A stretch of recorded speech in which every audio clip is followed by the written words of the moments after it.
સુરતમાં કાયદો વ્યવસ્થાની સ્થિતિ જાળવવા માટે પોલીસ દ્વારા સતત કાર્યવાહી કરવામાં આવી રહી છે। અસામાજિક તત્વો સામે બુલડોઝર કાર્યવાહી, પાસા અને તડીપાર જેવા પગલાં લેવામાં આવ્યા છે। તેમ છતાં કેટલાક અસામાજિક તત્વો કાયદાને પડકાર આપતા હોય એવું જણાઈ રહ્યું છે।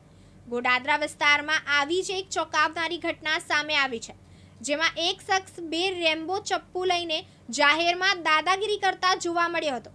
આ ઘટનાનો વિડીયો સામે આવ્યા બાદ ગોડાદરા પોલીસ તુરંત હરકતમાં આવી હતી અને તપાસ શરૂ કરી હતી। પોલીસે આ વિડીયોના આધારે તપાસ શરૂ કરતા જાણવા મળ્યું કે વિડીયોમાં ચપ્પુ લઈને દાદાગીરી કરતા શખ્સનું નામ રાજા છે। ગઈકાલે રાત્રે રાજા નામનો આ શખ્સ હાથમાં 2 રેમ્બો ચપ્પુ લઈને એક વ્યક્તિને ધમકાવતો નજરે પડ્યો હતો।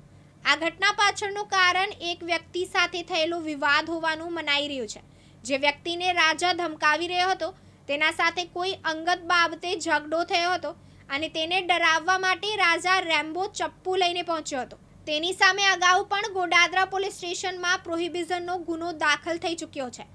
આ મામલે ડીસીપી ભગીરથ ગઢવીએ જણાવ્યું કે વિડીયો સામે આવ્યા બાદ તુરંત રાજાની અટકાયત કરવામાં આવી છે અને ફરિયાદીને પણ બોલાવવામાં આવ્યા છે।